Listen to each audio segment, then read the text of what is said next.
오늘은 하나님의 선한 손의 도우심, 이런 제목으로 말씀을 증거하겠습니다.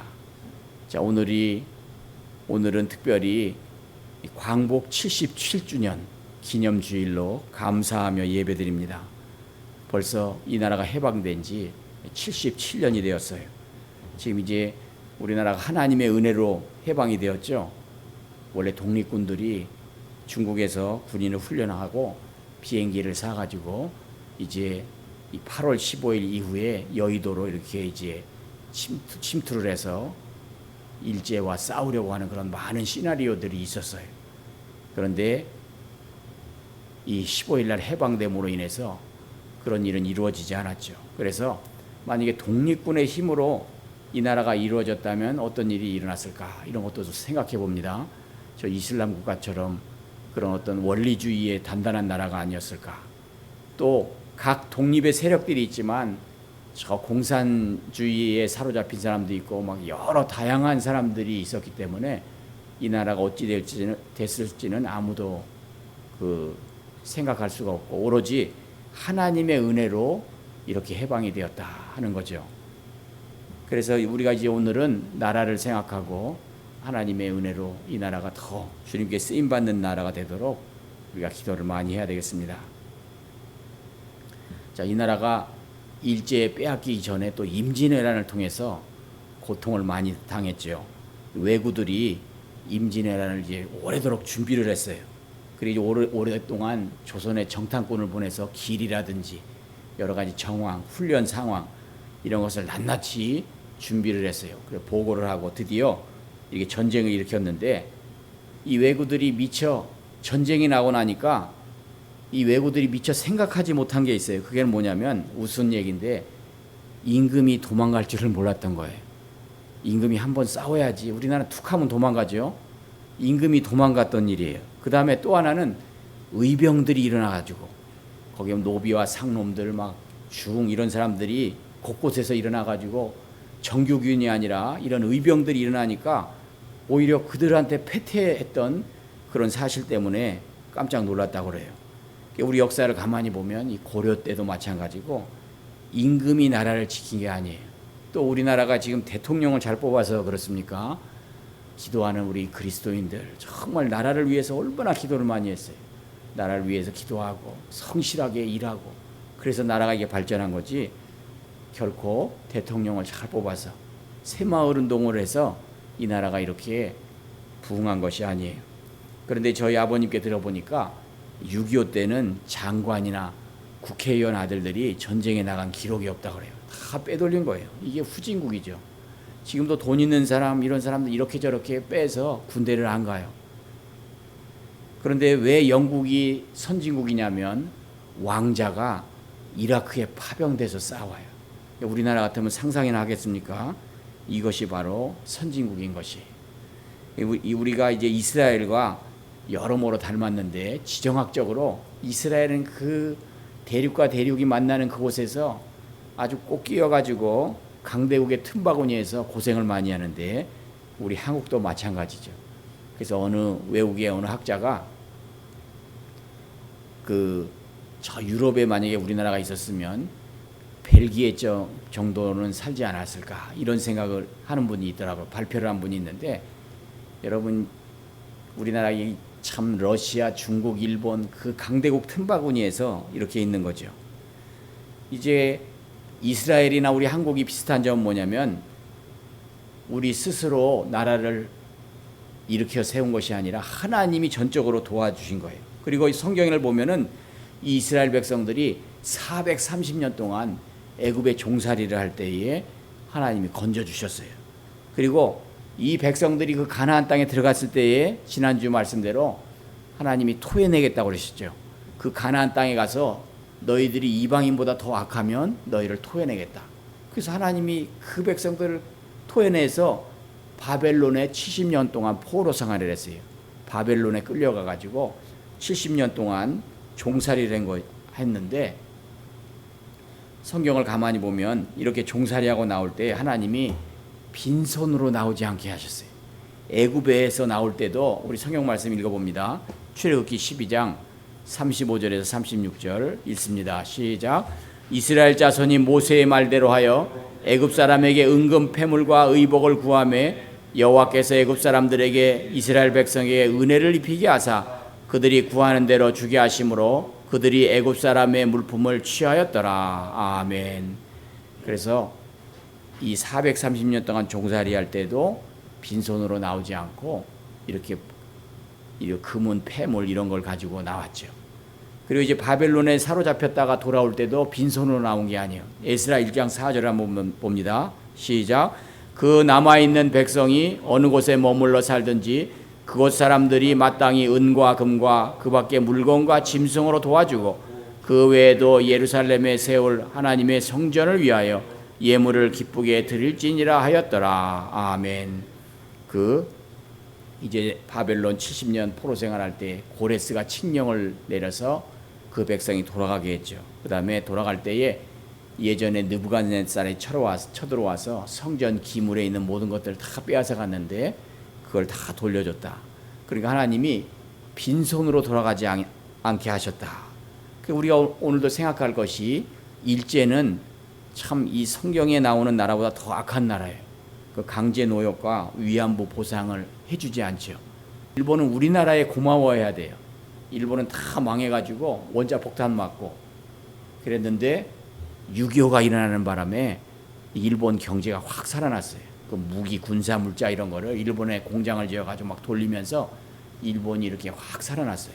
지금도 일본이 지금도 남북이 한번 전쟁 한번 했으면 좋겠다 이런 말을 많이 한다고 그래요. 그러니까 우리나라는 다시금 이렇게 전쟁이 일어나면 안 되는 거예요. 일본 사람들은 왜 이렇게 악랄하게 이 우리나라를 이렇게 다스렸는가? 제가 대만에 가 보니까 이 대만 사람들은 우리나라 같지 않더라고요.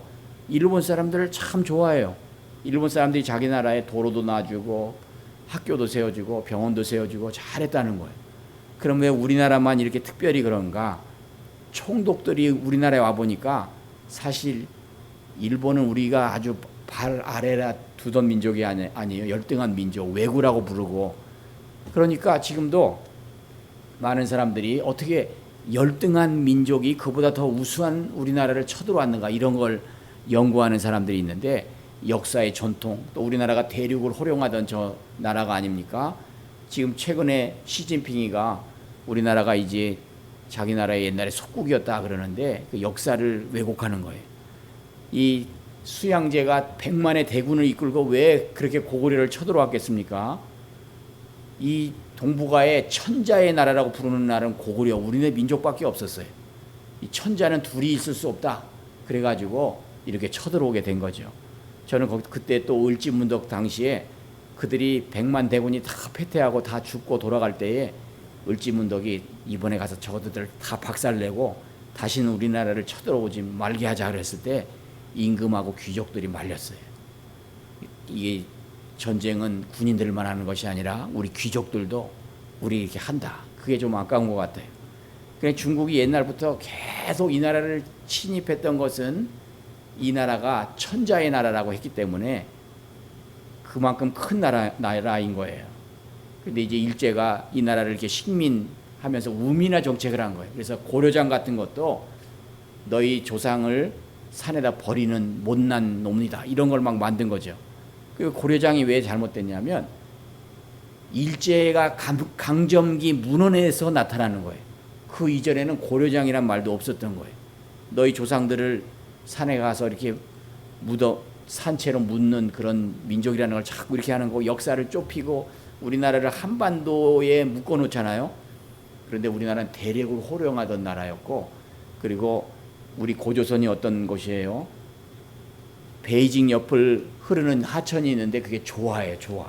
그런데 중국의 고지도에는 그게 다 조선화예요, 조선화. 그러니까 우리나라 고조선이 저 베이징 이쪽까지 다 지배했던 그런 굉장한 나라라는 거죠. 자, 이런 나라를 우리가 이제 빼앗겼는데, 여러분, 그래서 우리가 나라를 위해서 기도해야 돼요. 나라를 위해서 기도하고 다시 제2의 해방은 통일이죠. 평화 통일. 전쟁이 없이 정신을 바짝 차리고 남북 통일을 이루고 또 온 세계에 복음을 전하는 그런 나라가 돼야 되는 것입니다. 그런데 이제 잘 보면은 오늘 126편이 뭐예요? 시온의 포로를 돌려보내실 때에 우리는 꿈꾸는 것 같았도다. 이 126편과 137편이 그 민족 해방의 노래예요. 해방시. 그 고통 중에 있는. 그런데 126편이 조금 완곡하고 137편은 하나님의 저 원수들을 다 쳐부수셔서 뭐 이런 내용이 있습니다. 그래서 137편에 보면 우리가 바벨론 강변에 앉아가지고 막 울고 있었던 그런 얘기. 그러면서 저 바벨론 우리에게 행한 대로 내게 갚는 자가 복이 있으라.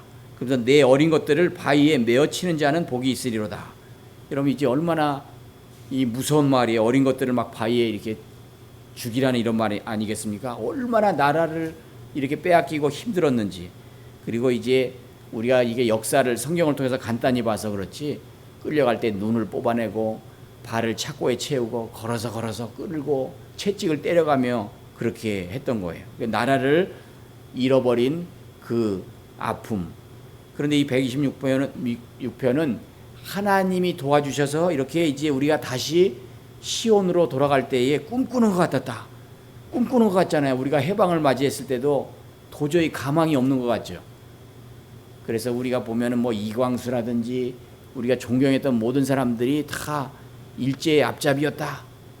이렇게 얘기를 하는데 가만히 보니까 처음에는 저항하고 그 다음에 일제에 이렇게 맞서 싸우고 안중근이 이 또 히로부미를 죽이고 그런 일들을 막 계속 벌였는데 그게 좀 그래도 안 되는 거예요. 그러니까 다 포기하고 자포자기하는 심정으로 일제에 이렇게 부역하는 이런 일들이 많이 일어났는데 그런데 이 오늘 126편을 보면 이 나라를 회복시킬 때에 정말 자기들이 군대를 조직해서 싸워서 한 게 아니라 하나님이 그 나라 왕의 마음을 움직여서 너희 나라 돌아가라. 그래서 저는 예전에 소련의 고르바초프가 이 고레스와 비슷하다 이런 생각을 했어요. 그러니 푸틴이 그거 다시 회복시키려고 지금 막 그러는 거 아니에요. 고레스가 각 지역의 이런 나라들 소수민족들 다 이렇게 분리 독립을 다 시켜준 거예요. 이 고레스가 너희 나라로 돌아가라. 그래서 돌아가게 될 때에 꿈꾸는 것 같은 거예요. 2절에 보면 우리 입에는 웃음이 가득하고 우리 혀에는 찬양이 가득했다. 하나님 막 노래하고 막 그러면서 오늘 3절에 보면 우리를 위하여 큰 일을 행하셨다. 이게 이스라엘이 바벨론 포로에서 돌아올 때지만 이게 우리 민족에게도 같은 것이죠. 우리나라가 해방될 때 얼마나 감사해요. 예, 막 꿈꾸는 것 같았고 그랬는데 하나님이 큰 일을 행하셨다.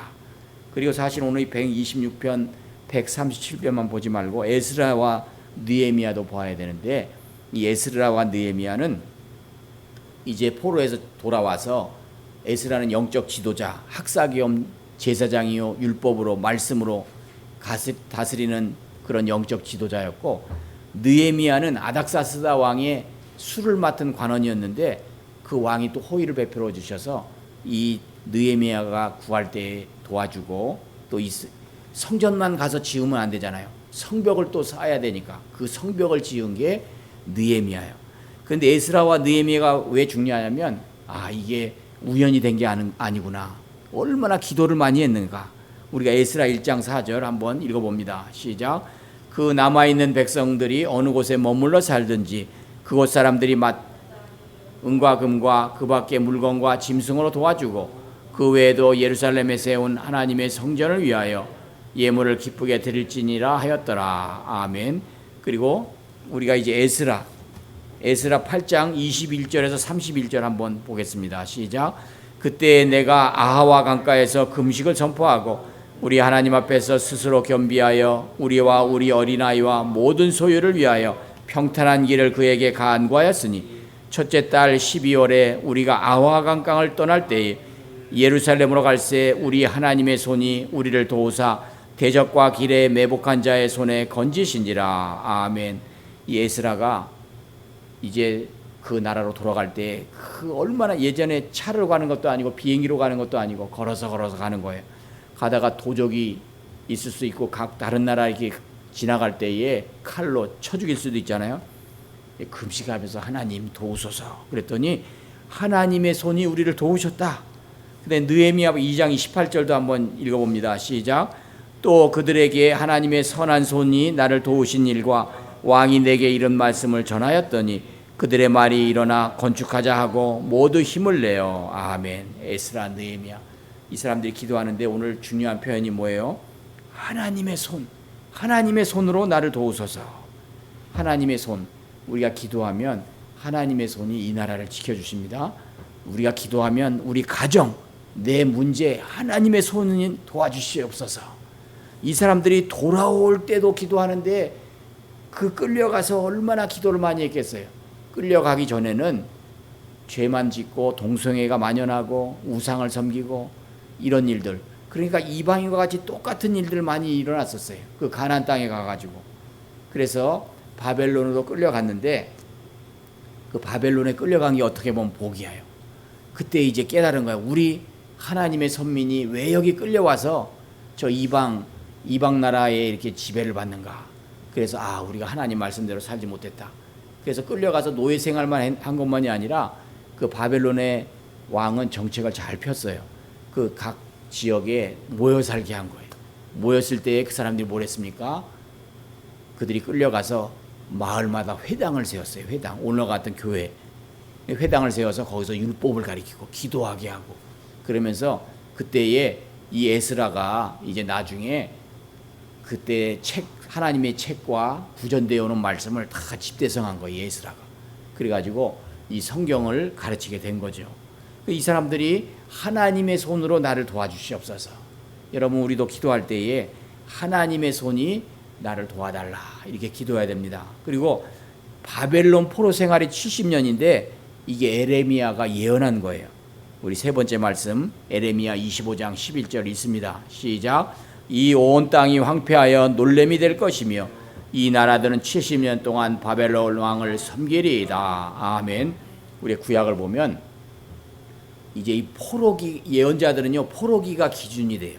바벨론 끌려가기 전에 예언한 사람들, 이사야, 에레미야 이런 사람들, 너희들 지금 이렇게 죄를 많이 짓고 정의가 없고, 그런데 그 죄 중에 보면요, 우상만 섬겨서가 아니라 정의와 공의를 행하라 그러면서 뇌물을 받고 판결을 굳게 하는 일로 화가 임한다, 막 이런 말씀을 했어요. 또 에레미야는 하나님이 너가 예루살렘을 빨리 왕래해서 의인 한 명만 있어도 내가 심판을 면하겠다 이렇게 말씀했죠.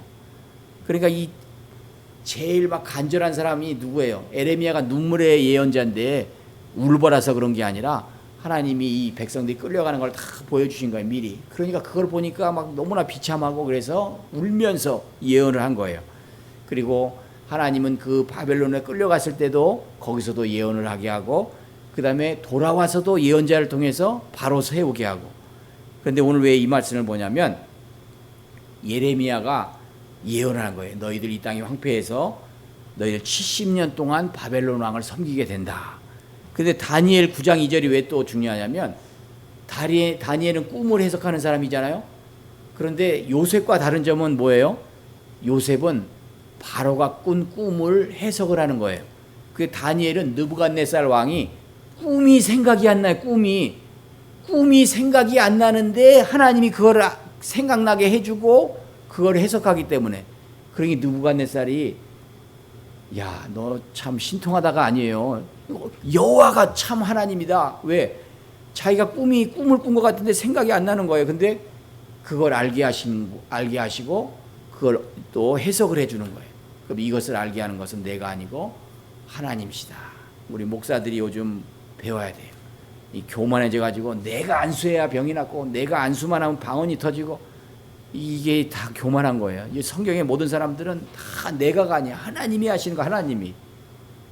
그런데 이 다니엘이 이제 70년 되면 돌아간다, 이거를 우리가 생각할 때는 꿈이나 계시로 다니엘이 알 것 같은데, 이 중요한 건 말씀을 읽다가 알았어요. 이 다니엘 9장 2절 그렇게 중요합니다. 다 같이 읽습니다. 시작. 곧 그 통치 원년에 나 다니엘이 서책으로 말미암아 여호와의 말씀이 선지자 에레미야에게 임하여 고하신 그 연수를 깨달았나니 곧 예루살렘의 황무함이 70년 만에 마치리라 하신 것이니라. 아멘. 다니엘이 꿈을 통해서도 하나님이 알게 했을 수 있지만 하나님의 말씀, 그때는 에레미야 책이 있었던 거예요. 파피루스라든지 양피지 가죽에 이렇게 끈으로 묶어놓은 그거를 읽다가 깨달은 거예요. 아, 에레미야 선지자가 이렇게 예언했구나. 하나님이 이렇게 말씀 주셔서 70년이 뒤면은 돌아가는구나. 이거를 알게 하신 거예요. 그러니까 오늘 여러분들이 신앙생활하다 뭐 환상을 보고 꿈을 보고 이거 너무 의지하지 마세요. 제일 중요한 건 말씀이 기준이 돼. 말씀이.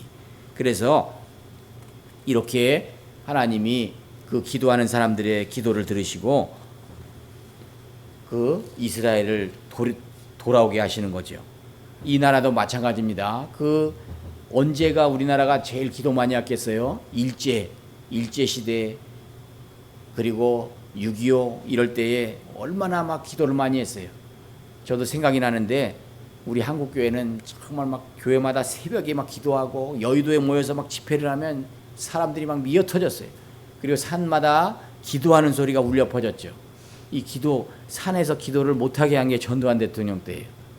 교회에 이제 종을 못 치게 하고 그 다음에 산에서 기도를 못하게 한 게 전두환 대통령 때부터였죠. 그런데 이제 하나님이 이렇게 이스라엘 백성을 도와준 것처럼 우리나라도 도와주시는 거예요. 그래서 오늘도 4절에 보면 여호와여 우리의 포로를 남방 시내들 같이 돌려보내소서. 그러면 눈물을 흘리며 씨를 뿌리는 자는 기쁨으로 거두리로다. 여기서 어떤 씨를 뿌리겠습니까?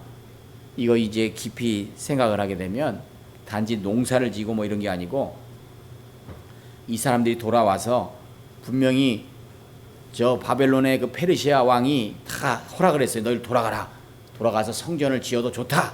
그랬는데 거기 있었던 그 주변의 나라들이 모함을 하는 거예요. 왕이시여 이스라엘이 여기서 반역을 꾀하려고 그러고 있습니다. 그래서 이게 멈춰진 거예요. 15년 동안 그 일이 안 되는 거예요. 그랬을 때에 하나님이 왜 또 학개 선지자를 보낸 줄 아세요? 학개 선지자를 통해서 자꾸 성전을 지으라고 그러는 거예요. 성전을 짓고 그리고 성벽을 짓고 여기서 눈물로 씨를 뿌리러 가자. 이거는 뭐냐면 우리가 기쁨으로 하나님의 일을 하자 이런 뜻이에요. 예? 이 나라를 이렇게 해방시키고 다시 하나님이 이렇게 신실하게 우리를 도와주시고 하나님의 선한 손이 우리를 도와주셨으니까 씨를 뿌리자. 하나님의 일을 열심으로 하자. 그래서 울며 씨를 뿌리는 나가는 자는 반드시 기쁨으로 그 곡식단을 가지고 돌아오리로다. 오늘 이게 우리에게 얼마나 중요한 말씀입니까? 이 나라도 하나님의 선한 도우심이 도와주셨어요. 그리고 이렇게 기도하는 사람들 있었어요. 금식을 하며 기도하니까 돌아가게 하고 또 왕의 마음을 움직이기도 하고 또 이제 돌아갈 때 도둑도 만나지 않고 선하게 해주십시오 하니까 또 하나님의 선이 도와주고 또 가서 빈손으로 갈 수 없는데 왕의 마음을 움직이게 해달라고 하니까 하나님의 선한 손이 도와주셨다. 이렇게 도와주시는데 나를 하나님이 안 도와주시겠습니까? 기도를 안 하기 때문에 그래요. 우리가 얻지 못하면 구하지 아니함이라. 또 귀신을 못 쫓아낼 때 제자들이 그랬잖아요. 우리는 왜 안 되냐고. 근데 성경의 맥락상 한 번도 못 내보낸 게 아니라 예수님이 이렇게 한번 마을로 제자들을 보냈는데 귀신도 쫓아내고 표적이 일어나서 우리 예수님이 다 아셨어요. 그랬을 때 이제 그게 자기의 능력이 아니라 우리 하나님이 이제 능력을 주신 걸로 알았는데 그 다음에 해보니까 또 안 돼. 왜 우리는 이번에는 안 되죠? 그랬을 때 예수님이 기도 외에는 이런 유가 나아갈 수 없다. 우리가 참 믿음들이 다 좋아요. 기도 안 해도 이렇게 살아요. 근데 기도를 하지 않으면 영적으로는 죽은 거예요. 기도를 호흡이라고 그러지 않습니까? 뱉고 들이마시고 마찬가지 하나님한테 내 죄를 고하고 하나님의 은혜를 받고 하나님께 구하기만 하면 하나님의 선한 손이 도와주십니다. 그리고 이 하나님의 선한 손이 도와주기만 하면 내가 생각만 해도 하나님이 다 이루어 주셔요. 이걸 잊지 마시기 바랍니다. 우리 이제 77주년 광복을 맞이했는데 우리 생전에 남북이 통일돼야 되지 않습니까? 평화적인 통일. 전쟁이 나면 안 돼요. 평화적인 통일이 되고 손에 손잡고 예배하고 또 저 우리 광활한 옛 땅을 다 찾아야 되지 않겠습니까? 여러분 하나님의 선한 손이 도와달라고 우리가 늘 기도해야 되겠습니다. 기도하겠습니다.